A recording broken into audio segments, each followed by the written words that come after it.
Welcome to Salute Your Sports Week 36. I'm Kamenechev, Drew Brackett, Tom Castleman joining me. Guys, we've got a busy show today. We'll be talking about some possible changes to the college football playoff, MOB stadiums filled with fans, tennis legacies, and much, much more. Yeah, we'll even be touching a little bit of hockey, a little bit of golf coming up with the US Open. This might be possibly the most well rounded show that we have ever had as far as the depth and breadth of topics we'll be covering. Yeah, pretty packed show. But let's start with the NBA, the association, Bucks, Nets. That series, all of a sudden, it is the series.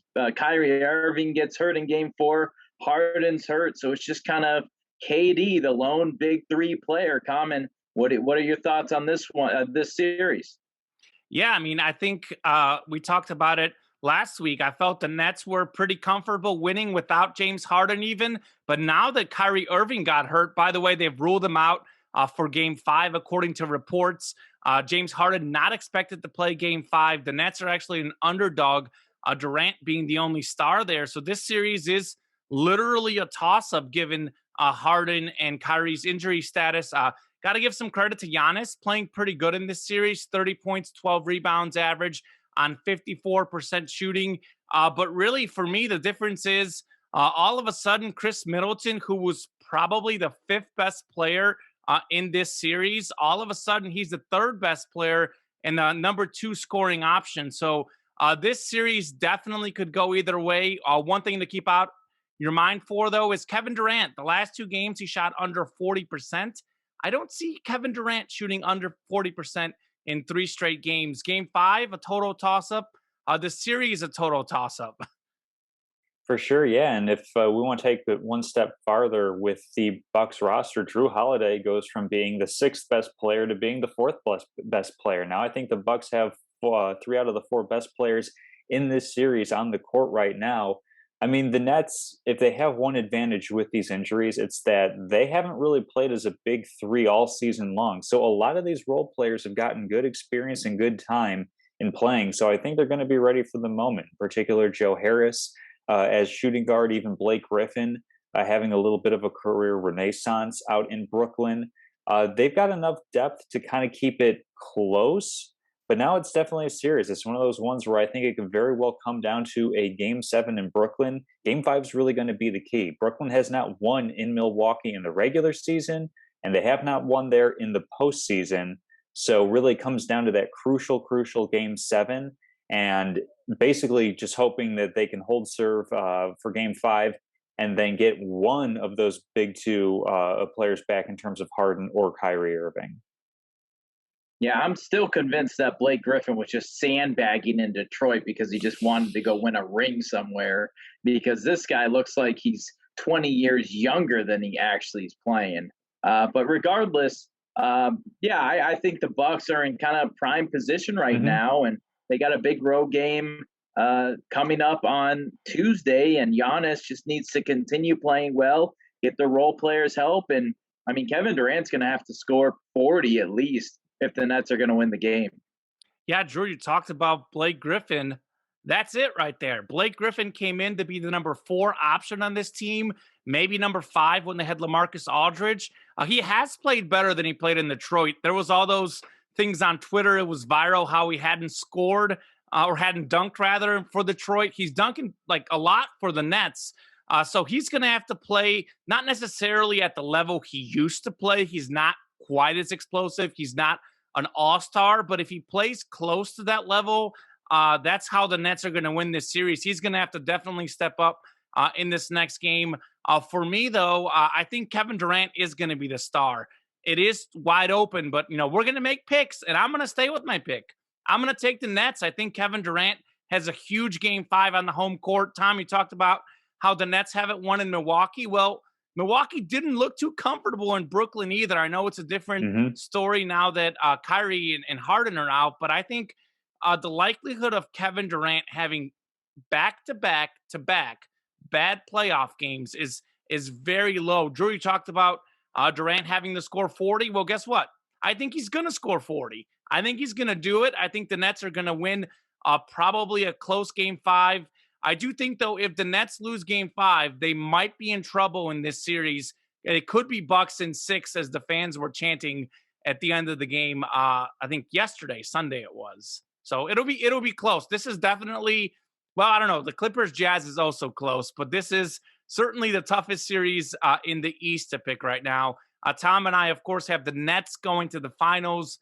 Drew has the Bucks going to the finals. So it's going to be some good basketball. It's going to be a really important game, both for Durant and Giannis in terms of legacies, because Giannis is, getting a bad rep for not making the finals, and Durant got a bad rep for not winning a ring until he joined the Warriors. Now he joined another super team. So this is kind of his time to shine, his time to say that, look, I'm the second best player in basketball behind LeBron James, maybe the best right now. Certainly a few other guys in that discussion, but this is his time to show that I'm the man and I can carry a team. And I think he's going to do it. It's definitely going to be a really big and intriguing storyline to follow. I think that's going to be the tightest one. I'll also stick with the Nets just by like a sliver of a hair. It's going to be so tight. It's going to be edge of your seat watching for these next 3 games. Bucks in 6. Bucks in 6. That's what I'm going to go with. We know where you stand. Yeah, and I don't root for injuries, but it happened. The Bucks, they haven't been handed a gift, but it's like, all right, now, you clearly have the better players, so you don't have the top dog, but you've got the better role players. So let's see what you can do with 2 of the Nets' best players hurt. So it'll be interesting to see, but we'll move on to the Hawks-Philly series. The Hawks stole game 1.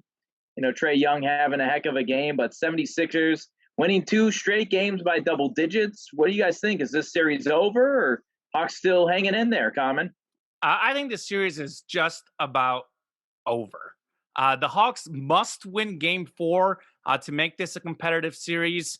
If they do win game 4, possible they push this to 6 games. But I'm leaning the 76ers getting a close win tonight, winning game 4, then closing them out game 5 in Philly. I know Atlanta won that game 1, but the last 2 games, the 76ers have won by 16 points. Neither game has been close.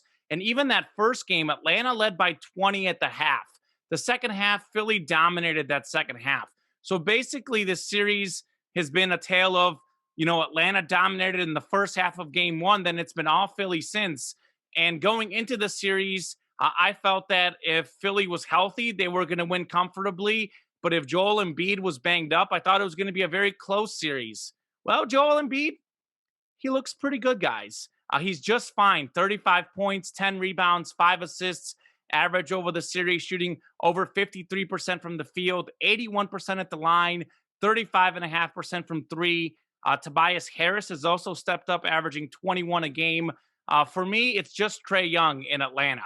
27 a game in this series. He's really good, but their second leading scorer in the series is Bogdan Bogdanovic, and he's scoring about 18 a game. In fact, Collins and Bogdanovic were their 2-3 guys in the regular season. Neither guy averaged 20 points. So it's literally a one-man show in Atlanta for their offense, and Philly has a lot of really good players. Danny Green being out might hurt them a little bit, but I think Embiid is gonna dominate Atlanta, and Philly wins the next 2 games and wins this series. Yeah, I think tonight's definitely going to be a tight one just because Atlanta's going to have that pressure on them. And it's basically going to come down to, are they going to have another case of tight booty syndrome like they did in game 1, getting that big lead and then almost just giving it away to the 76ers after stealing one on the road. Tonight's going to be a really big game that basically determines the series.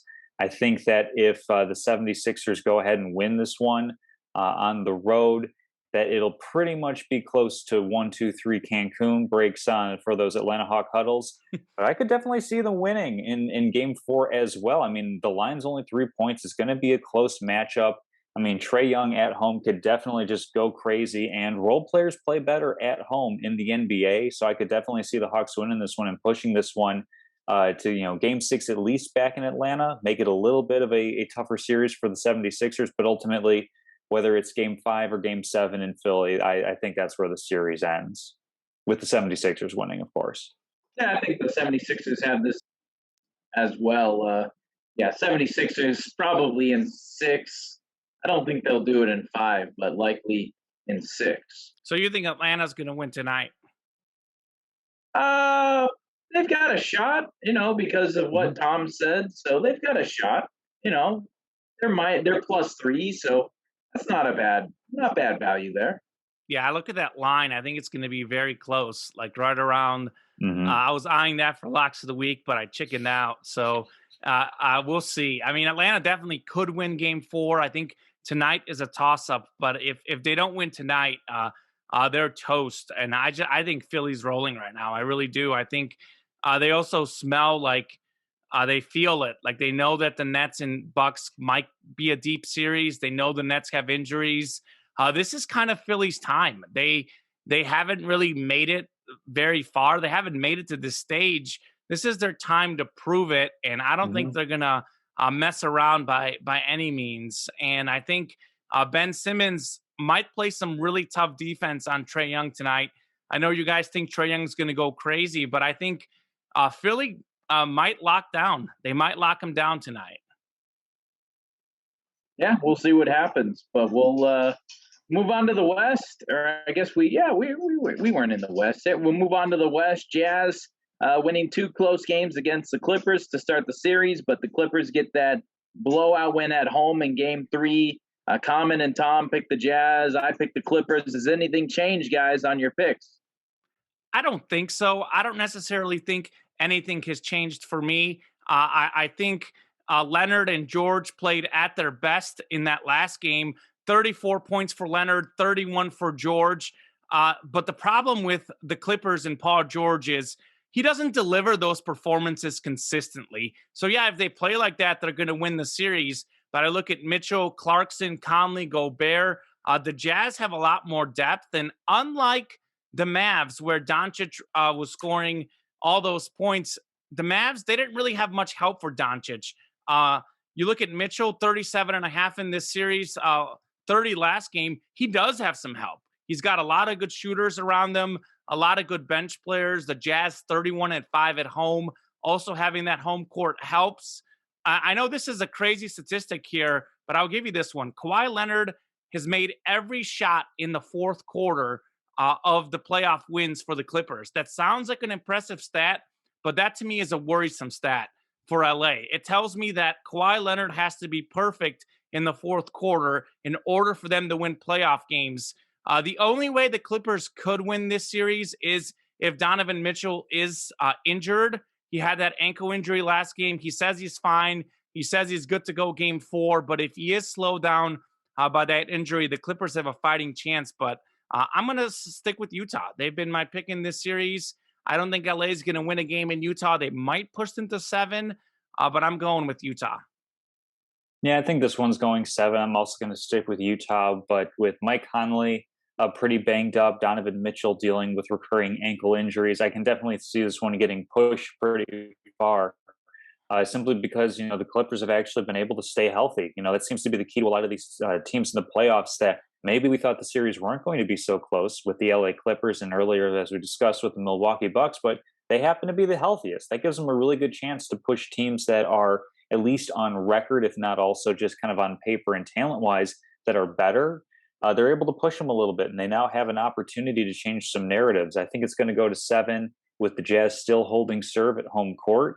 But it's definitely really worrisome when your 2 best players, who are guards, are having ankle issues, and it's going to be a lot more difficult for them to try to pass around and move around the length of Kawhi Leonard and Paul George, who can ostensibly kind of lock them down in crucial moments during the game. So it'll be really intriguing to see how that one plays out too. Well, real quickly, Kawhi Leonard and Paul George, their defense is certainly overrated because they haven't locked down any of these guards in the It first 2 comes and series. goes. I mean, they're carrying the offensive load as well, but it's not too dissimilar from, say, LeBron James, where he's carrying the offensive load all game long. And then in crucial moments in the fourth quarter, he'll go and lock down your best player. Paul George and Kawhi Leonard more so than Paul George, a former defensive player of the year, I believe. They definitely have that capability. So that's going to be the type of thing in crucial plays right down the stretch. If you just need to steal a possession, hold a possession here or there, that's where I think the Clippers actually could have better athleticism than Utah and use that to their advantage. Yeah, a big key to me is going to be Jordan Clarkson, the former Mizzou Hmm. Tiger, 6th man of the year. He's kind of like a streak shooter. You never know he might make 5 or 6 in a row, then he might miss 7 or 8. So how well he plays is going to be a big difference maker. And Tom, I think you said it. Maybe it was Drew. I think it was you said it, that role players play better at home. Hmm. I think Utah having the home court is going to help a guy For like sure. Jordan Clarkson play better. Drew, I'm guessing you're sticking with the Clippers after that 26-point win for sure. Sure, yeah, I'll stick with the Clippers, favored by 5 here on Monday night. So they'll probably win game 4 as well. So I'll stick with the Clippers to win the series. As we move on to the West, the other Western matchup, Suns swept the Nuggets. CP3 really played well throughout the series. How impressive have the Suns been, Common? Oh, the Suns have been wildly impressive. And I picked a good time last week to go on my Chris Paul, rant, saying how great he is, how he's going to deliver, how happy I am for him, how I want him to win. Well, after that, it's like Chris Paul was listening to me and wanting to prove me right after last week's show, because this guy flat out balled in that last series, averaging 25 and a half points, 10.3 assists, and he did it efficiently. 62% shooting, 58% from three, 100% from the free throw line, didn't miss a single free throw, averaged just 1.5 turnovers, 1.5 steals, and 1.5 fouls. So he got it done. And impressively, at 36 years old in game 4, he scored 37 points without attempting a 3-point shot. He made 14 of 19 shots, perfect at the free throw line as well. Really impressive from him. Also, Devin Booker. This guy's been come up in the clutch. He's averaging 40 and a half points in closeout games for Phoenix. We're talking about the Jazz Clippers going to 7 games.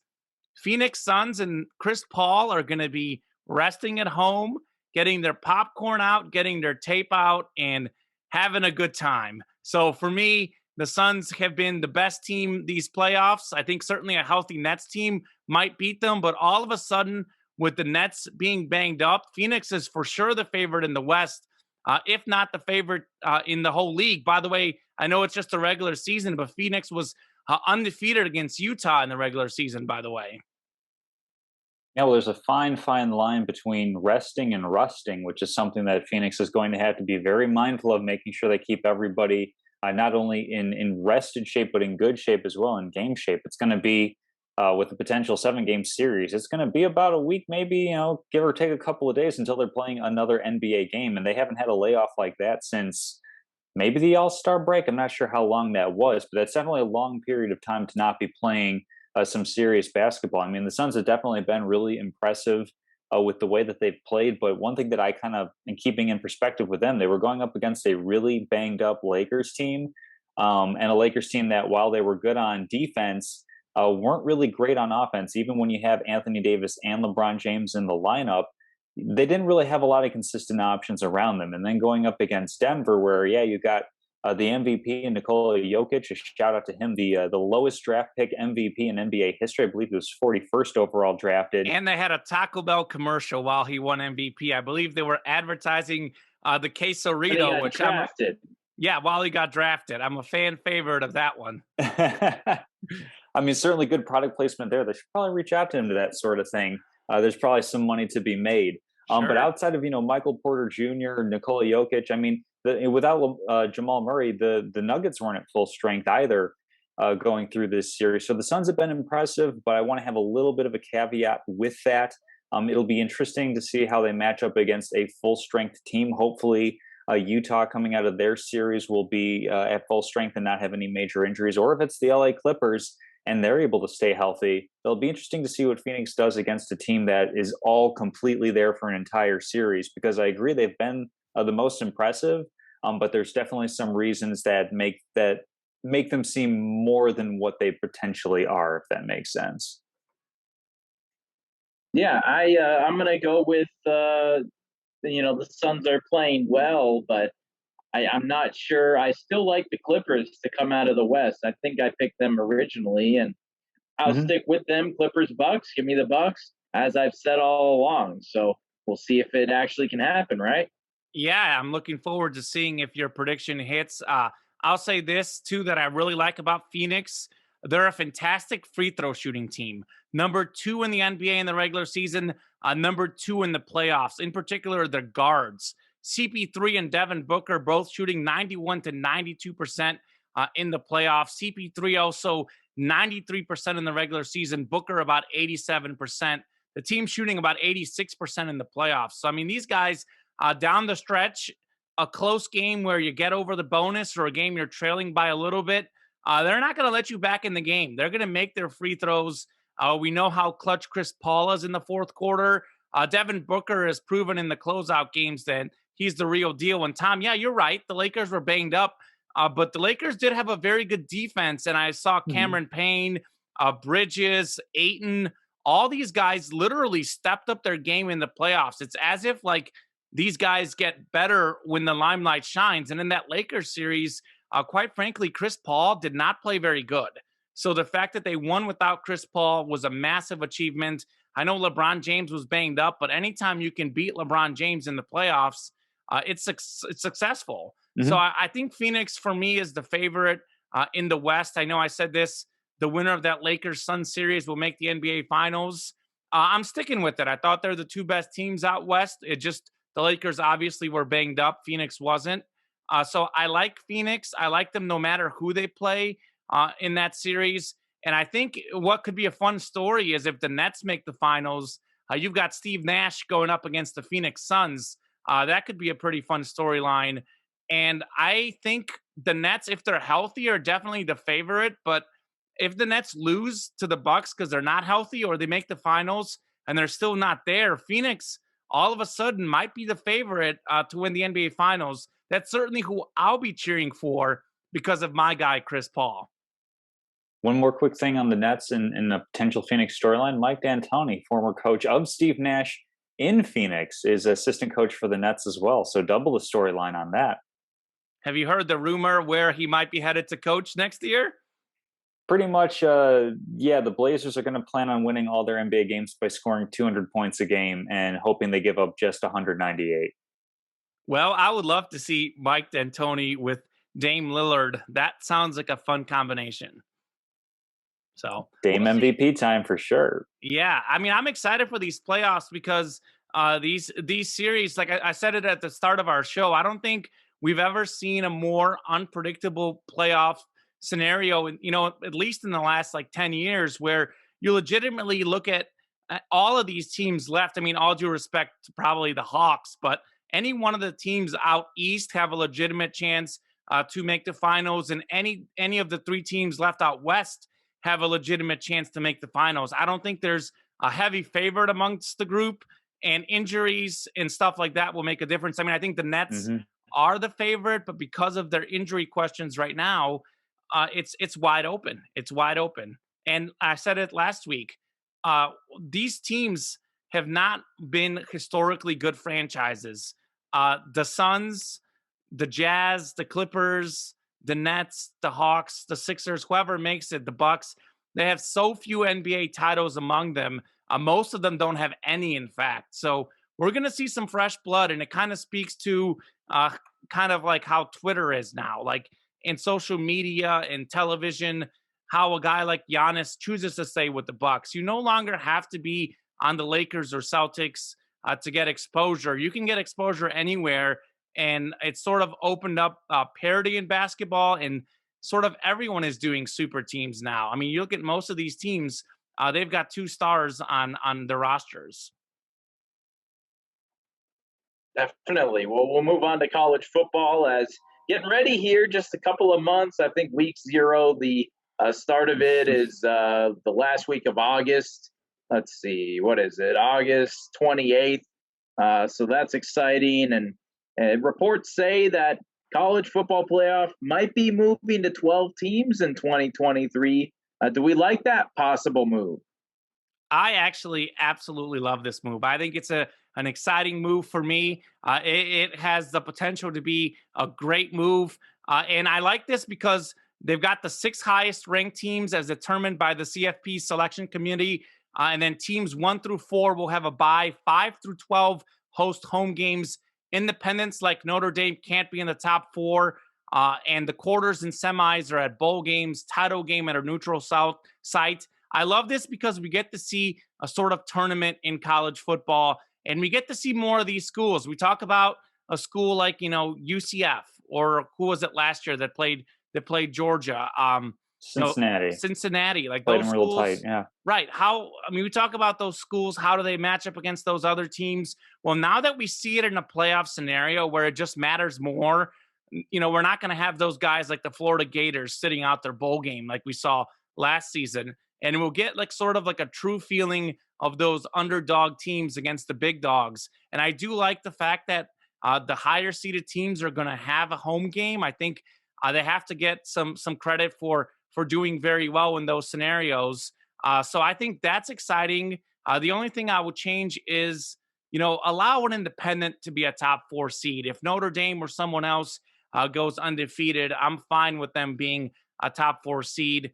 And I know every game doesn't matter as much, but I would argue because you can get a home game with the seeding, it does matter, and those schools can make extra money by having extra games. So I think everyone's going to want to get the best seed they possibly can in this scenario.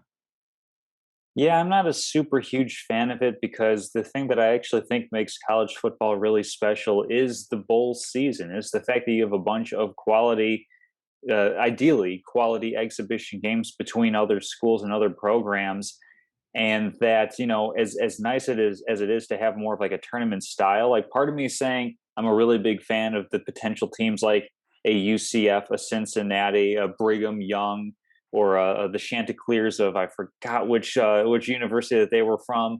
Coastal Carolina. Thank you, Coastal Carolina. Thank you very much, Drew. Like it'd be nice to see them match up against the bigger programs, but I'd rather see that earlier in the season, quite frankly, instead of some of these cupcake games that we get in week 0, in the first couple of weeks of the year. I really like the bowl season as it is, making it a playoff the way that it is, kind of, almost like it kind of cheapens winning a bowl. So if you're going to do this, maybe take it outside of the bowl system. Maybe let the bowl system just be for teams that don't necessarily qualify for that playoff. Because if it's like, oh, hey, we won the Orange Bowl, but we didn't win a national championship, that somehow feels like a failed season at that point. So I just think like we're trying to mix too many flavors together here with college football. And I know that they really, really like their sponsorship partner, Dr. Pepper, and the 23 flavors that Dr. Pepper brings to the table there. But I think that this is just probably too much in my mind. I can't say that I'm a super huge fan of the way the playoffs are set up. Let me ask you this question, Tom, before I go to Drew. I'm guessing you're not a guy who likes to get like vanilla and chocolate ice cream mixed together. You're probably just a plain vanilla or plain chocolate guy. Well, I don't like chocolate ice cream, period. So I do no. prefer vanilla over chocolate, but yeah, like I'll take like a mix, like I'll take like a nice like sherbet mix, or if you got like a vanilla caramel thing going on, like I'll put like toppings and mix a couple different flavors together with an ice cream for sure. But in this particular thing, I think it's just too much. It's too unwieldy. It's too weird. I mean, one way that you can kind of fix the bowl problem, and I've talked about this earlier on in the show, why not just make, bowl games, make part of that revenue go to the players? If you're not going to do it for a whole season, but you want these guys to show up and play and put their bodies at risk when they're getting ready for the draft, which is how they really make money, maybe just give a little bit of a payout on the bowl games to start at the very least. I know that opens up a floodgate and that's why it'll never happen, but go for something like that. Or like I said, make bowls one thing, make playoffs a separate thing. We have an NCAA tournament, we have an NIT tournament. Why not just do two different things that way? I don't like that idea, Tom. I mean, I can go on a rant about why players shouldn't be paid, but maybe I'll save that for another time. But I'll tell you this, and we've talked about this plenty on this show, but I do think that this is going to fix the bowl season, because if you're a guy like Kyle Pitts who sat out last year, Florida would have been in the playoff, and you have more opportunity to showcase yourself. And if all of a sudden your team goes to the national championship, also, I think it's cool opportunity for sort of like college football is such a short season that losing one or two games really throws you off. A team like Oklahoma, they were amazing down the stretch last season. They had a new young quarterback. They just struggled a lot early on. I think they started 1-2, but the second half of the year, they were without question a top 4 team in college football. So I think If you give a team like that, all of a sudden they get like an 8-9 seed, it can create some sort of chaos. And I think it would give more of an opportunity to see more of these conferences go head to head, because the way we know the college football playoff is, it's basically Alabama, Ohio State, second SEC team, probably Oklahoma, and we're seeing a lot of the same teams over and over. You mean Clemson? Clemson, right? Clemson and Oklahoma. I mean, those four make it a lot for sure. Alabama, Clemson, Ohio State. So we get to see sort of a mix of teams, and we get to see how they do against each other. So to me, that creates a lot of excitement. I mean, and we're used to Alabama, Clemson now. Alabama, Ohio State, we're used to those matchups. Clemson, Ohio State, we're used to those matchups. Oklahoma losing against an SEC team, we're used to that. Now we're going to get to see some of these other teams go up against each other. Maybe like an LSU plays an Ohio State, then we've got like a Notre Dame against, like a Clemson. I know we just saw that, but I'm just talking out loud. It kind of provides a lot more like juicy, exciting matchups. And I know we see some of those in the bowl season, but I think it adds like a little extra kick to it with the fact that they might be in front of home fans. That would be insane. Can you imagine like Ohio State being jam-packed, 100,000 to watch Ohio State take on Notre Dame in a playoff game? Man, that sounds exciting.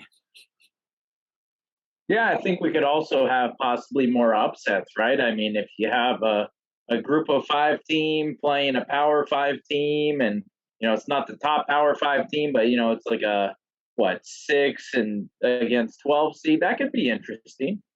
I think 6 versus 11, I think it would be, but yeah. Whatever it is, yes. Yeah, and this, by the way, is not official. They're still talking about it, so we'll see. But everything I've heard is that this likely is going to happen, and I think this could be exciting. I personally was a fan of the 8-team system where, you don't necessarily have buys, and you've got, a group of 5 conference champ. What this does set up, though, it says the top 6 rated conference champions. So a group of 5 team, you've got your Power 5 conferences, and basically the top group of 5 team is automatically in. So the little guy definitely is going to get at least 1 team in, if not 2 in this scenario. I'm looking forward to it. Let's make it happen. We'll see. I'm good. See how it plays out. I'm good with the 8 team. This is a bit much. I don't know. Not a fan. Oh boy, maybe you'll come around. We'll see when the exciting games happen in 2023. We'll revisit that 2 years and a few months from now. 2023 is not a real year. What do you mean it's not a real year? It doesn't feel like a real year. It feels like it's made up. It's a made up number. I know they all are, but I don't know. Interesting.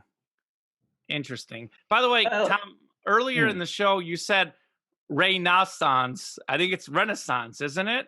Renaissance. I think I might have the more Alex Trebek pronunciation on that.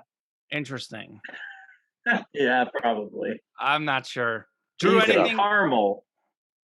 I'm sorry. Caramel. You say caramel. Well, it depends. Caramel. Caramel and caramel are 2 different things. Caramel and caramel are 2 different things. Interesting. Yeah. I don't even know that they're How different. so? How are they different? It's a good question. But I know there's 2 different spellings for them. Okay. For me, caramel's fancy. Caramel is like, a Werther's that you have in your pocket or something like that. Oh, okay. Right. We'll have to check it out after the show. Drew, anything you'd like to add to this whole college debate? No, I'm getting ready for you guys to educate me on some baseball coming up. What do you think? Absolutely. Let's do it. All right. Well, about half of Major League Baseball stadiums just returning to full capacity. Most others expected to return to full capacity within the next few weeks. Guys, what does this mean? Does this help teams? I think this is exciting. I think, by the way, just to give you the list, 17 teams either at full capacity or will be this week. And as of now, except for the Blue Jays, Mariners, Rays, and the 2 New York teams, the rest of baseball will be at full capacity in the next 3 weeks. I think it's exciting for baseball. It's exciting for the players, exciting for the owners, exciting for the fans. It's, everyone makes more money.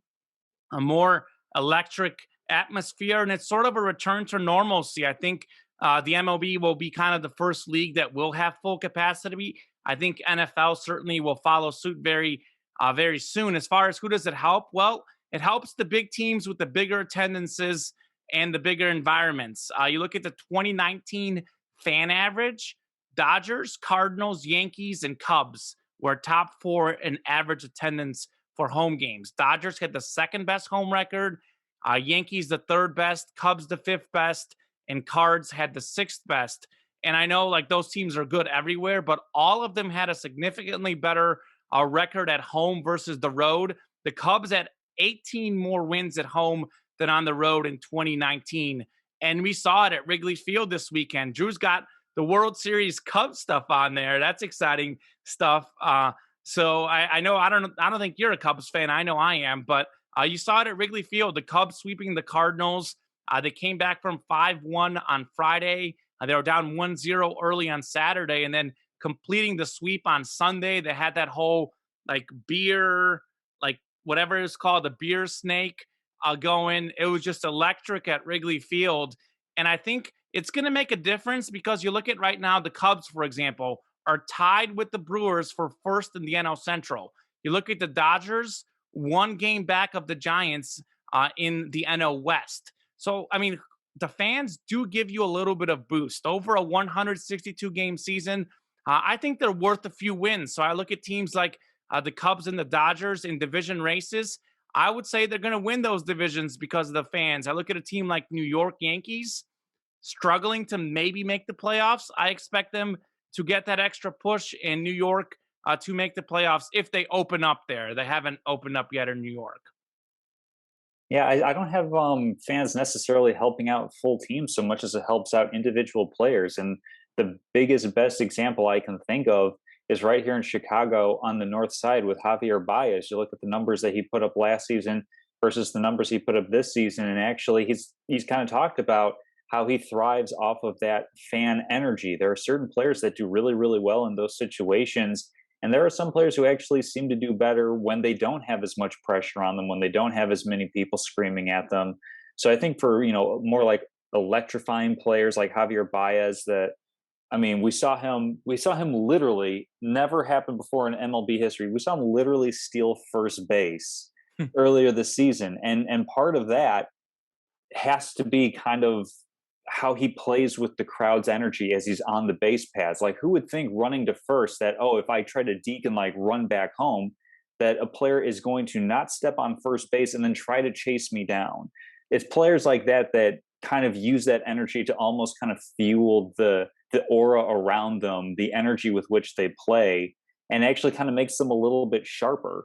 I can't think of any specific examples for people or players who do worse for individuals. Do you have individual players that do worse with? Well, no, I was going to give you one that does way better at home, and I'll tease locks of the week, which I was a perfect 3-0, by the way. Choo choo, toot my own horn. Just kidding. I'm humble. Disregard what I said. No, but you had it right the first time. but I'll tell you this.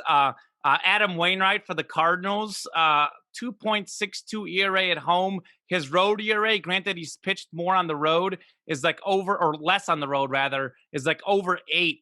So it's just a massive difference. I think Javier Baez does play better at home.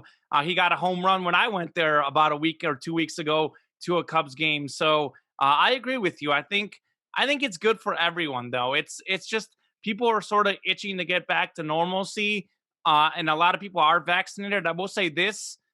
The one thing that is maybe slightly concerning is that for me, I am vaccinated, but they didn't really check vaccinations when I was at Wrigley Field. You're supposed to have your card.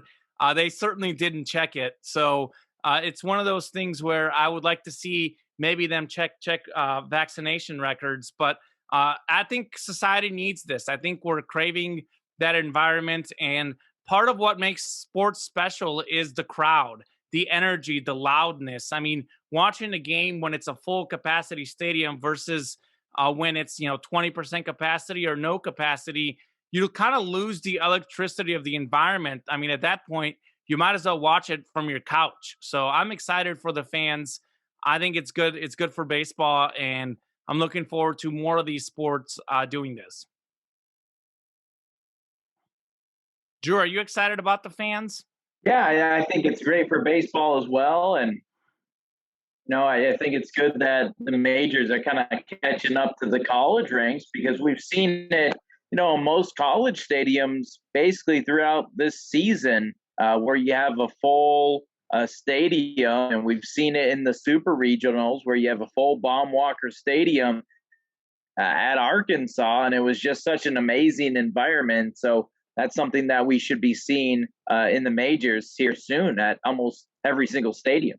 Heartbreaking loss for Arkansas, by the way. I saw a number 1 ranked team in college baseball losing in front of that huge crowd. They won't be in the College World Series. I know you're tuned into that, Drew, with your IMG Sports Radio. We'll probably have to talk college baseball next week, maybe. But off the top of my head, I like Mississippi State. I think is pretty good. They've got an incredible environment at their home games, like 15,000 packed. I actually, former weather guy at a TV station I worked at, my first job, went to Mississippi State, and he starts talking about the Mississippi State baseball game environment, not the cowbells, which I think they have at the baseball games too. You would think he'd talk about the football game experience, but he talked about watching a baseball game at Mississippi State. So we'll see. But yeah, fans make everything better. I am all for it. Quick question about Mississippi State with baseball. Are they the team that when a pitcher walks somebody on 4 straight pitches that they start chanting ball 5, ball 6, like until the pitcher throws a strike? Do I have that right? Do I have the right school for that? I'm not saying many schools do that, right? Oh, okay. I mean, I would think it's kind of a crowd tradition at those figures or those schools. I don't know. I would think so. I'm not sure, to be honest. No idea. But yeah, the environment at the Dude, as they call it, is always incredible. Absolutely. It's A&M. It's A&M, by the way. Sorry. Oh, A&M. Got it. The 12th man. They do it big for all sports. Mm-hmm. Oh, of course. The Aggies. Well, the French Open tennis wrapped up over the weekend. We had Novak Djokovic winning in 5 sets in the men's, and then in the women's, I don't know how to pronounce her last name. Amin, what do you got? Absolutely. How do you pronounce her name? I've got it, and I'll talk about her first, and then I want to get into a big discussion. But Barbora Krejcikova, and she not only won the women's final at the French Open in singles, she also won the doubles championship. Only the 7th time ever done at the French Open where someone wins the singles and doubles. I believe Serena and Venus have to have done it before. But really amazing weekend for her, and kind of a really neat story. She talked about how she wanted to honor her coach who passed away in 2017. Let me get the name right here. I've got it written down, so I don't want to mess that up, certainly. But her coach, a former Wimbledon champion, Yana Novotná. I hope I'm pronouncing that right. I did YouTube it. I think that's what I came up with. She won Wimbledon in 2017. She was Krejcikova's coach, passed away of cancer a few years ago. She talked about how she won this tournament for her. And it was symbolic of the women's, how women's tennis is right now. We talked about it last week in the quarterfinals. There was 0 top 10 players that made the quarterfinals. Krejcikova was unseeded. And get this, she's the 6th. She became the 6th straight first-time major champion at the French Open for women, and the 12th woman to win her first Grand Slam title since the start of 2016. So, I mean, that just about sums it up. Women's tennis is even more wide open than the NBA playoffs.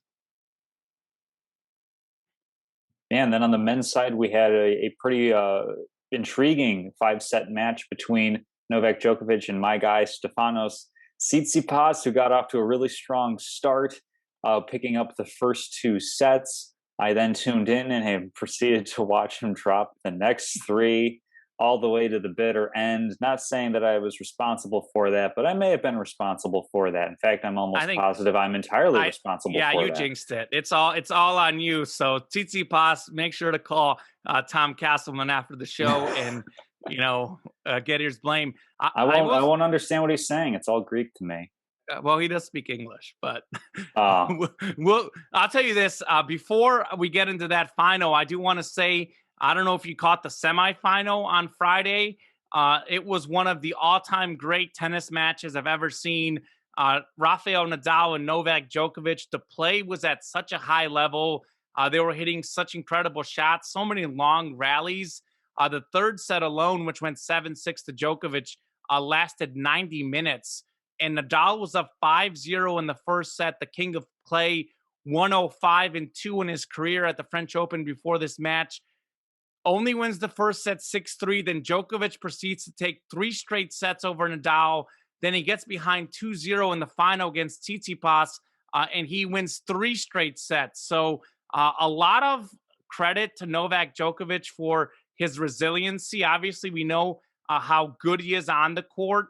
Really no weaknesses in his game. He can play offense, he can play defense, but really his mental strength and physical strength to last back-to-back long matches, to come back from behind against the greatest clay court tennis player of all time, and then going up against a top 5 player in Tsitsipas in the next round was very impressive for Novak. Right now, Novak has 19 majors. Nadal and Federer each have 20. Anything else you guys want to say about the final before we move on to sort of the tennis legacies? I mean, who is the best of these 3 now, and who's going to be the best ever? Because we talked about how on the women's side, it's wide open. On the men's side, now that Federer has kind of been injured, it used to be always Federer, Nadal, Djokovic. Now it's Djokovic or Nadal, but those 3 dominate the game. I mean, Pete Sampras at 13 majors is in 4th place. He's way in the back compared to those guys. Yeah, for sure. Well, the only quick note I have is, as far as the final goes, is that Stefanos Tsitsipas got a really valuable lesson in going 5 sets. He said as much afterward, where he got up 2 sets and then he said his game just kind of went away from him. And he didn't say it was anything like nerves, but you have to imagine that something along those lines can jump up and bite you when you're so close to achieving a dream, and especially at such a young age, just 22 years old. Definitely got a lesson in make sure you put down that 6th point, or if you need to go to tie breaks, whatever for that 3rd set as well. As far as kind of like this greatest of all time for tennis debate goes, I actually saw Howard Bryan. I'm not sure if you guys know him. He's a sports writer, ESPN for a while, and I think he might be working at. I'm blanking on where he might be working now. But he summed it up in a tweet that I thought was really, really interesting. We look at Roger Federer and Rafael Nadal as possibly kind of like those Lakers Celtics dynasties that matched up in the 80s, and that for a while Novak Djokovic coming in was kind of towards the end, the Pistons in the late 80s, early 90s. But really, he's kind of morphing into Michael Jordan without having that same fanfare in terms of how he approaches it. He's just a year younger, I believe, than Rafael Nadal. I think he's 34 and Nadal is 35. Correct. And he just seems to be, so much better and to have what's looking like a much longer peak than perhaps those guys did. I think it could very well end up going down that Novak Djokovic ends up being the greatest of all time. It's not going to be perhaps like as clear cut as we might like to look at it in other sports, because Federer and Nadal have both been incredible. But the way that he's kind of overtaken them while they were still kind of in their primes, and like he's kind of kept going while they're kind of fading away, I think that's just been a really fascinating thing to see. Yeah, I agree. I think it's, going to come down to, in the next 5 years, who retires first, and then, who can kind of pass each other as they keep playing. Yeah, I think Tom, you hit on it very good for me. First off, you can make a great case for either one of these 3 guys. It's like 1A, and 1B. They are incredible. I do think for me, if we're talking about in their absolute prime, I think Federer might be just slightly better than the other 2 because he has the best offensive game. His ability to hit 4hands down the line is incredible.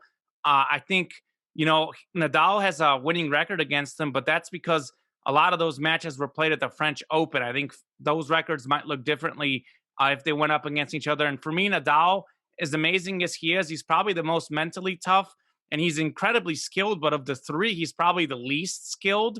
I think Federer has the best offense, Nadal is the best defense, and Djokovic is somewhere in the middle for both of those categories, probably the most well-rounded. I think a lot of it does go down to injuries, and that's not always your fault. But I think what's kept Novak from doing what he's doing is he's had less injuries over the last 5 years. He did have an injury time a couple years ago, but Federer and Nadal overall over the last 5 years have dealt with significantly more injuries. So maybe if they were fully healthy, we might be looking at a different scenario here. But I think Novak is probably going to go down as the best also. I agree.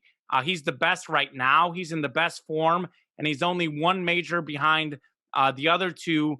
Federer is the oldest, about to turn 40 here in August. So he's probably going to have the least of the three. And Nadal, though, is the guy who always wins the French, but nothing is guaranteed. That's the thing. Like, we assumed Nadal was going to win this French Open. Nothing is guaranteed for any three of these guys. But simply the way Novak has played, he's won the last two majors. He has to get some consideration for longevity. So I think he's going to play the longest of the three. And when he's said and done, he's probably going to pass both guys, even though I'm a little bit bigger. I'm way bigger Federer fan, a little bit bigger Nadal fan. It's hard to argue with what Novak is doing right now. Also, by the way, Djokovic has a winning record against both Federer and Nadal in his career. I don't know that anyone else could say that in tennis. So granted, both matchups are really, really close, but Novak having the edge against both of those guys. And Federer, sadly for me, I mean, we've got the poster right there. He's the epitome of class. He's the true champion. He's an amazing guy on and off the court, has an amazing personality. He's got like confidence without cockiness, which is very refreshing to see. But for him, he's probably going to finish third on that list. So it's kind of like almost bittersweet for me. It's kind of hard to watch, but certainly this Novak Djokovic train doesn't look like it's slowing down as he's going to chase, 4 majors this season. He might get all of them. That's how good he's playing right now. Yeah, I guess we'll definitely see what happens as we'll move on to the U.S. Open that's coming up in the golf world, guys. Picks to win. Common, who you got? Yeah, a few guys to look out for. Dustin Johnson, number 1 player in the world. Brooks Koepka won it in 2017 and 2018. But when I'm not sure, I go with my guy, Rory McIlroy. Oh, jeez. Is he going to make the cut this time? Yeah, I'm eventually due to hit. We saw Phil Mickelson break a drought of winning the majors. I think Rory's going to do it.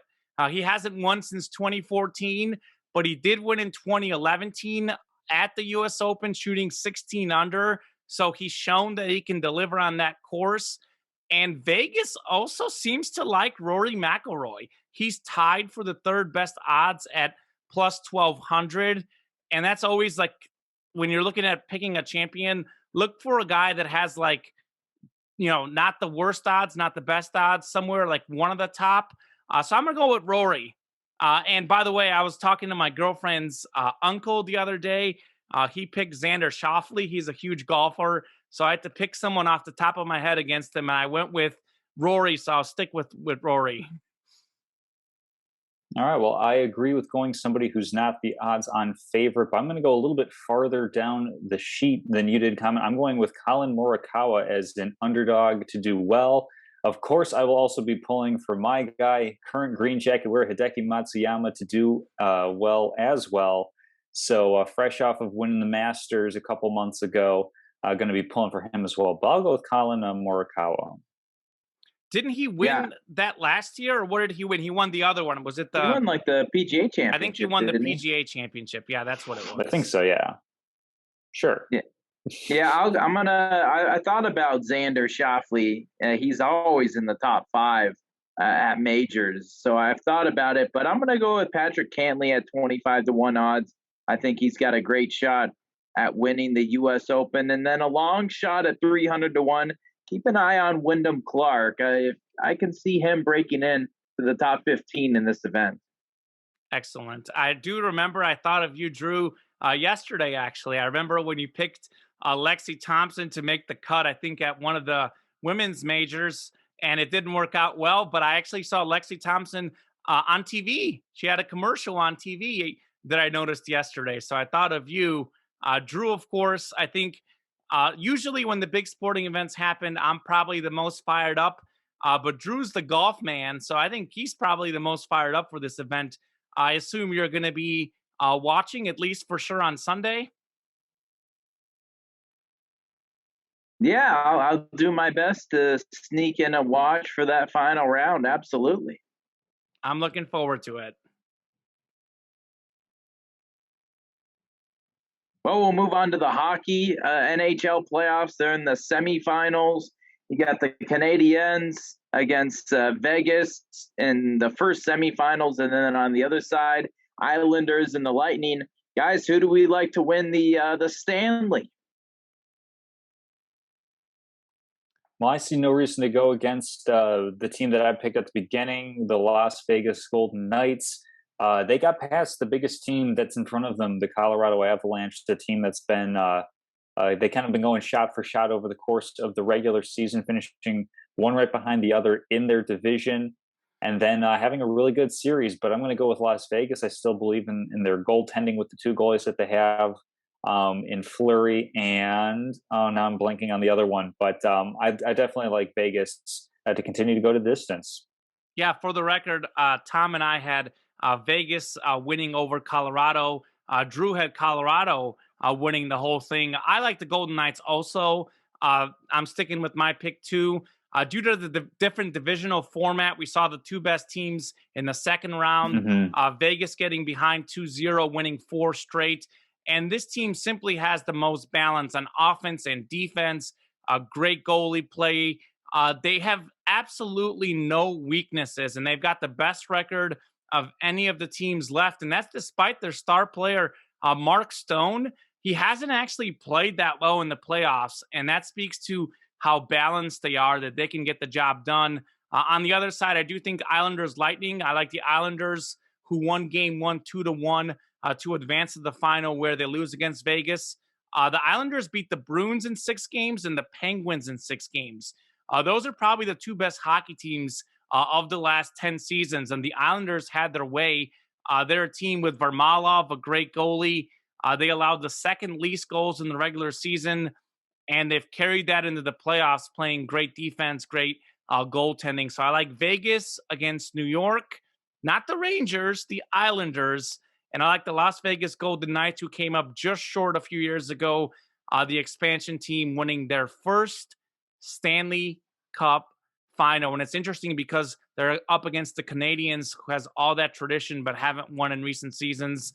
And I read an article that actually said that Vegas actually has the most Canadian-born players on their roster. So they'll sort of win it for Canada in a certain way.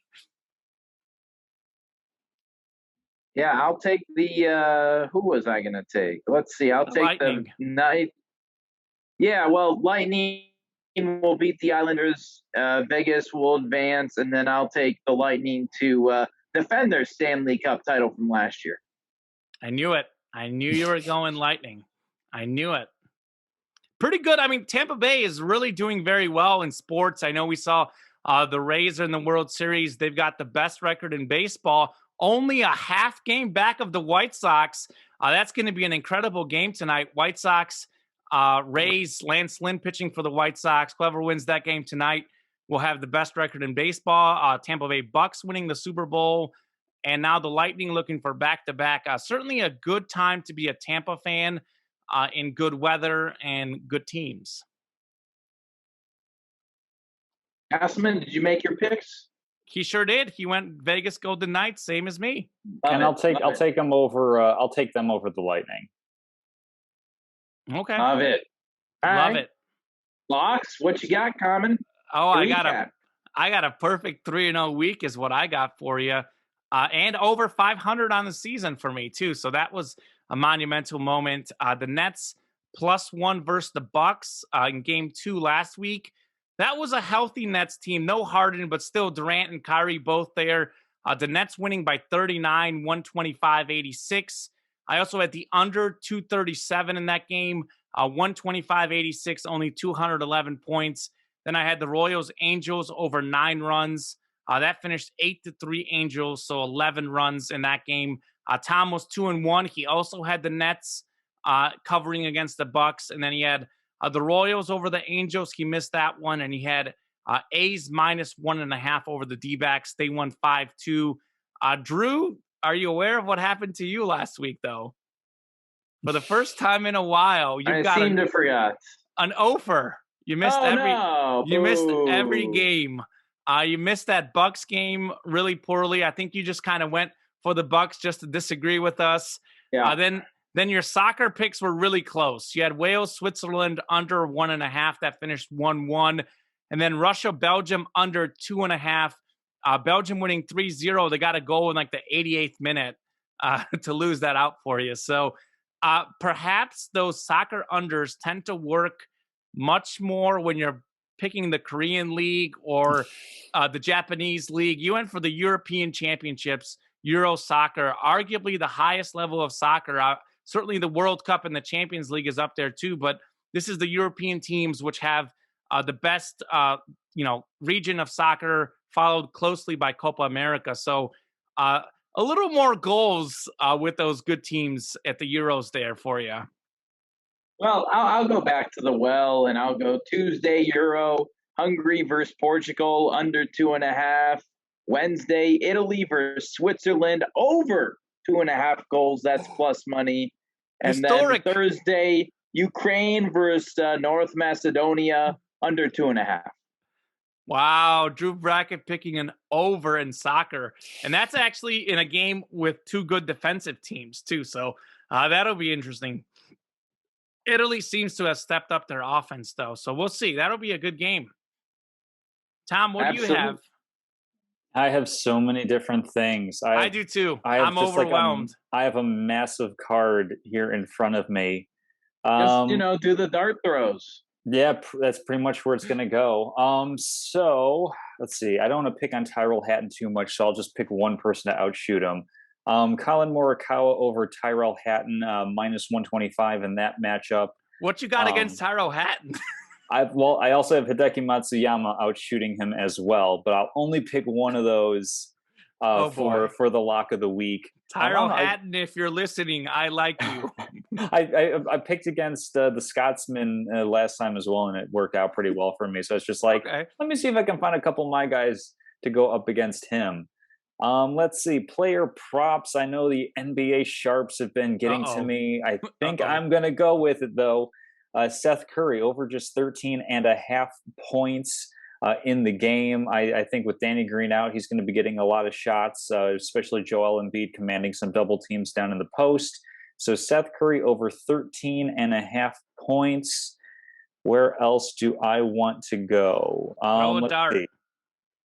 All right, so we've agreed that -150 is acceptable as far as money line picks go. All right. Yeah, okay. I think 150 is the limit. Yeah, 150 is the limit. All right, I will go with the Padres Rockies. Padres on the money line -145 to beat the Rockies. I also have down here the over/unders 11.5. I imagine the Padres will be scoring most of those, so I also would feel comfortable with them covering a 1.5 run spread at -105. But because we don't care about value here, I'll just take them to win outright. I was thinking of picking that game, by the way, but I'm not going to since you did it. I also have a lot of stuff written down this week because normally I actually do try to limit it to 3. I'll give you a bonus pick. So this does not count as part of my picks. Just one bonus pick. I won't do 3 like March Madness. I like Belgium +102 money line versus Denmark Thursday. I'll get to this more later in the show. But Denmark star player Christian Eriksen had that, of course, that collapse, that really, really sad situation. It looks like he's going to be okay, but he collapsed on the field, was unconscious, stretchered off the field. Anyways, I do think that that's going to affect Denmark. Belgium already a much better team, won 3-0 in their opening game. They're ranked number 1 in the world in FIFA. So I don't really see how Denmark can win that game, but I'm going to cheer for them to win that game because I think it would be a cool story. So for that reason only, I'm not going to pick this game. I'm going to go with the A's -1.5. over the Angels. Dylan Bundy, last week I bet against him, or rather I bet for the over in his game. Actually, it was the Royals pitcher that really pushed the game over. But nonetheless, a Dylan Bundy involved bet won it for me last week. So I'm going to go with it again this week. A's -1.5. Bundy 1-6 with a 6.16 ERA for the Angels. Meanwhile, Sean Manaea for the A's is 5-2 with a 3.09 ERA. The A's have the better team. They've got the better pitching matchup. The A's win by 2 or more at home. Sticking with baseball, we talked about this earlier in the show. I teased it. Adam Wainwright at home. Well, Adam Wainwright's at home against the Marlins today. I like the Cardinals -1.5 against the Marlins to win by 2 or more there. Braxton Garrett for Miami is 0-1 with a 6.43 ERA. Wainwright has a 4.03 ERA this season, but get this, 2.62 at home, so he's much better at home. I know the Cardinals have been struggling mightily lately, but I think they get back on track with Wainwright at home on the mound. And also, we talked about the capacity. This is the first game at Busch Stadium that will be at full capacity. So this is sort of, as the Cubs said it on last Friday, opening day 2.0 for St. Louis. So Wainwright at home, where he pitches great, the crowd giving him a boost. Expect a big Cardinals win today. And then finally, checking the clock, it's 6:20 here. The 76ers and Hawks has not started yet, so I can make my pick. I like 76ers Hawks over 225.5 points. So I need 226 points or more. We had 252 points in game 1, 230 in game 2, 238 in game 3. All 3 games going over that 225.5 totals.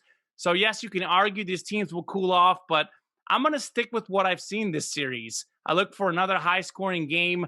A couple other things to keep in mind. Danny Green out for the 76ers. He is a pretty good defender, so maybe Atlanta scores a little more. And I think this is going to be a really close game because it's a must-win for Atlanta. So I look at down the stretch. We could have a lot of free throws where Philly's maybe up 1 or 2.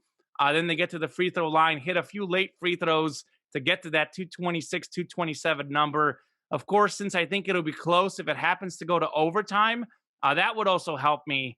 So give me 226 points in the Hawks and Sixers game, which is just about to tip off.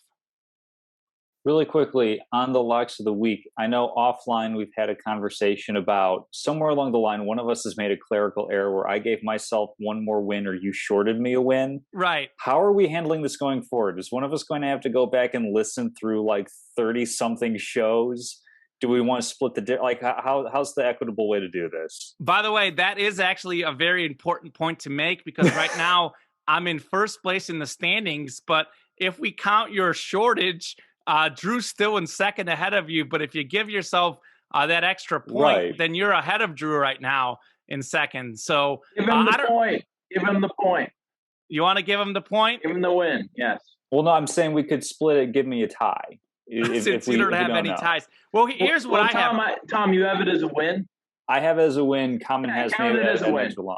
Count it as a win. Drew is we're gonna keep my score keeping over Common. Drew is doubting my accuracy. I'll tell you what, Tom. I'll give you this win just because I remember earlier in the season, before we established the -150 rules, you picked something ridiculous with really good odds, and then you changed it to something else, and then that didn't work out well. So we'll give you this one. I do think what I went through all the recent stuff because I do have what our records were as of like recently, and everything I had written down matched up, but it's likely that it was something way back in the day that threw the numbers off. But we'll give you the win, so we'll move you in the second place then. Second place ahead of Drew Brackett now. So be it. I'm comfortable with doing it as a tie if we want to do that. I'm good either way. But Drew, you'll remember this from one of our journalism classes with Professor Michael Grinfeld. If you have one watch, you know what time it is. If you have two, you can never be sure.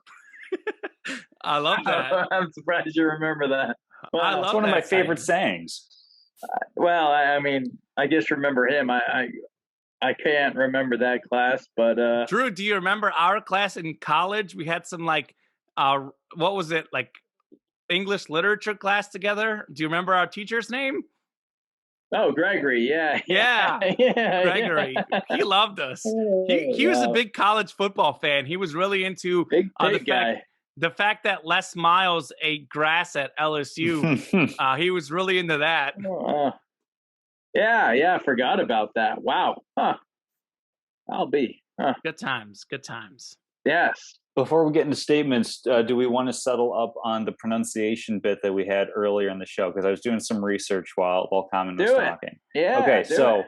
so Renaissance is North American pronunciation, Renaissance is British pronunciation, and then caramel versus caramel or caramel. The first caramel or caramel are more English, British talk, and then caramel is American, pretty much. So that's what it is. And the spelling is all the same. Caramel. I knew you were wrong. I didn't with, want to look. with caramel as in Carmel, that's for a place. That's not for the food. Yeah, I go with caramel and Renaissance personally. So I guess I'm very I like American. how the Brits say things. So I do. That's why I go I with do them. like the British accents. A big fan of Harry Potter, of course. Mhm. J.K. Rowling, excellent author. Harry Potter's birthday, one day after mine. So a lot of good stuff that the Brits have going for sure. Common having considerably better sleeping arrangements than The Boy Who Lived. Yeah, I don't sleep in the closet. Drew doesn't even know what we're talking about. Tom, he's never read Harry Potter. No. I've seen parts, a lot, most movies, but there'll be on occasion when my roommates and I are, it's Harry Potter marathon every Saturday on USA, and we'll be watching, and I'm like, man, I haven't seen this part, 30 minutes of part 2 of Deathly Hallows. I've seen bits and pieces of every movie, just about the whole thing, though. All right, cool. Yeah, statement. Once you get to Deathly Hallows, that's when it starts to get a little dicey. Well, I have seen every movie and I have read every book, so I am a true Harry Potter fan. Oh, good. Or a nerd, if you want to look at it. Well, let's get the statement of the week. Mine is actually a little bit more serious, but sort of uplifting. But since we're on a fun note, I'm going to save mine for last because we don't want to all of a sudden get too serious after all of this word talk and Harry Potter talk. So, Drew, you go ahead, short and sweet. Yeah, well, the NBA, Nikola Jokic, he got ejected the other night from the Nuggets-Suns game, and on a foul that in real time it didn't look really harmful at all, but according to the real rule book, it is a flagrant 2, and so a rule in a rule book is very theoretical, right? Like you can't really, it's a theoretical rule. And, if it happens in reality in real time, I mean, it's a judgment call then. So I don't like how that played out. He should not have been ejected. It was ridiculous. But according to the rule book, it is an ejection. You threw out the MVP. I do think he did hit him in the face. He swung hard. I think it was worthy of a flagrant he one. Hit the ball. He hit the ball and the man. He got both. And it's hard to say exactly what he intended, but that to me was a flagrant 1. I would not have kicked him out of that game for sure. I mean, that's for some reason Jokic isn't getting the superstar treatment. Can you imagine if that happened to LeBron James? Because it would be crazy. So Jokic has earned the superstar treatment. He's earned the MVP. My friend George Vujovic, by the way, a Serbian guy, is on top of the world right now because Jokic won MVP and Djokovic won the French Open. By the way, real quickly, real cool moment. Google this online. After Djokovic won, he handed his tennis racket to a fan, and the fan was just thrilled beyond belief. A really neat moment. So if you want to see something cool, definitely check that out on the internet. Absolutely, yeah. Like I thought that was definitely a flagrant 1. It looked like he made it was a frustration foul, pretty much. But that's the sort of thing where it's like you're saying, Drew, like it's a rule in a book, and you have to apply some real life experience to it. I don't think Nikola Jokic has ever gotten a flagrant 2 in his career. You have to look a little bit at prior history and what the player's done. He's not that type of player. Yeah, he had a weak moment for sure. Like you look at it in real time, I thought it was excessive. You look at it in the replay, you can tell that he is just raving mad at how things are going. They're about to get swept. So yeah, it's a clear frustration foul, and that doesn't excuse um, the action. But I definitely think that's the sort of thing where you take it into account and say, broad picture, we know this isn't how he is. You give him a flagrant one. Maybe if you do like some ticky tack little fine on it as well, type of thing. But I also think that like he definitely made contact with Campaign's face. But then after the ejection was called, Campaign got up and was actually, more or less okay. Yeah, yeah, he definitely sold it. And sports are physical, and I think you got to give the benefit of the doubt Mm-hmm. to the player in that situation. I thought that was a terrible call. Watching it, I saw it live. I was watching the game Mm-hmm. last night, flipping between that and the Cubs Cardinals game. Definitely a bad call, but I think it wasn't going to change the outcome of the game. The Suns were on fire. Chris Paul couldn't miss. He hit like 6 straight elbow jumpers, which was the most like mid-range jumpers from the same spot like in the last 20 years for a quarter. So yeah, Jokic was frustrated and it showed, but it was a terrible call. Absolutely. And Yeah, that's and one of those things. That's one of those things too. Like it's in soccer. Like like if it's a foul like inside the box, you don't always call it a penalty kick. It's got to be a little bit harder than something midfield. So you got to like sort of have the unwritten rules of the game and sort of like the better judgment as a referee in that situation. But I mean, it happened. I don't think it was going to change the outcome of the game. That's the only thing that I can say. If this was Game 7 and it was like a close game, then that might have people more upset. But I think the Nuggets were just about done, and Jokic, as you said, was frustrated about it.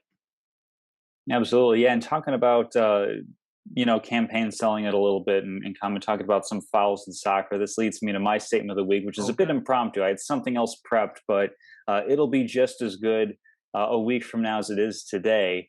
Um, Believe it or not, I watched a little bit of Copa America or Oh, Copa Americana, whatever it's called, Copa America. over the weekend. I saw a little bit of Brazil and Venezuela playing, Sure, and was I did too. immediately reminded why I don't really like watching Oh soccer. no. Flops. I cannot stand flops. They're so egregious. They're so poorly acted, and referees fall for it every single time. Somebody's running, they're jostling for position on the ball. An arm comes up a little bit, grazes a guy in the face. He falls down as if he's been hit with a 2x4. It's absolutely ridiculous. I know that it's part of the culture, it's part of the sportsmanship of the game. I consider that to be poor sportsmanship. To be fair, Tom, to be Uh-huh. fair, and I do think that that's the one problem soccer has. Everything else is Oh, it's amazing huge. about it. It's massive. But to be fair, you are watching Brazil, who has Neymar, who is the number Mhm. one flopper or diver in the history of sports. So It if was you some don't other like guy, it, though. you picked the wrong game. Yeah, but it translates onto the team. You picked the It's wrong game to watch. it's ridiculous. Like I understand, do everything that you can to win, but I also understand like there's a little bit of honor in the whole call your own fouls in a game of pickup basketball. Okay, you're not going to call the ticky tack stuff. If it's a real foul, take the ball out past the key. Same thing in soccer. I think the flopping is egregious. I think there are some other problems, bigger picture, in terms of some of the issues that we saw with what's happened in Qatar, and definitely some of FIFA's issues with some corruption. But as far as like the game itself goes, like flopping is the number one reason that drives me up a wall of why I don't watch soccer, is because it's just completely like, it's just sickening for me to watch these great athletes who are capable of doing great things. Soccer is probably, I would say, is probably the most difficult sport to play, simply because it's hand foot coordination, or eye foot coordination. Most sports are hand eye coordination, and we're more adapted to that as human beings. So definitely, soccer is the most impressive sport to play physically. So you have these guys who are doing these incredible things, and then they resort to that. To me, that just like cheapens the whole thing, and it's just a really really major pet peeve that I realize most people don't care about. But it's just one of those hangups that I just cannot seem to get over when watching. When I'm twiddling my thumb, sure, I'll throw it on a little bit, but it's definitely something that I don't feel like I'm missing a lot of. For the record, this is a historic moment in the show that I agree with an opinion that Tom Castleman has about soccer, because I think soccer is the beautiful game, and you kind of listed it's so hard to do. Hmm. Normal human beings can't do it at that level. The control of the ball, the passing, the grace, and then the moment where a goal is scored. Soccer is a special sport. It's the top sport in the world. You talk about environments. Soccer environments are just incredible. So I think that it's a great sport, but nothing in life is perfect, Tom. And certainly I do tend to agree with you as far as the diving. By the way, kind of the first famous dive in the history of soccer actually came in the 1990 World Cup final. Jurgen Klinsmann, who shares the same birthday as me, July 30th, former USA soccer coach, was the forward for Germany. He had such a convincing dive where he wasn't even touched that the referee gave a straight red card to Argentina that resulted in Germany winning 1-0 in the World Cup final. So that literally won a World Cup final in 1990. So it makes me so mad to hear. Yeah, I cannot begin. It's a part of the game. Now, they do have a rule that they have put in, but they definitely don't enforce it.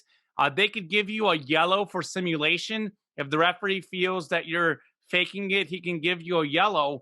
But that's a rule that they need to enforce more. And once they start handing out yellows for dives, and they've got the VAR in soccer, which they use for goal scoring situations and like red cards and stuff. They ought to be able to use it for exactly situations like that. If you're deemed to dive, VAR it, yellow card immediately. And once they start racking up yellow cards, and quite possibly, honestly, you should be giving the guys fines for that. So if you really want to fix that problem, there are ways to do it. But moving on, sticking with soccer, first off, it's an exciting time.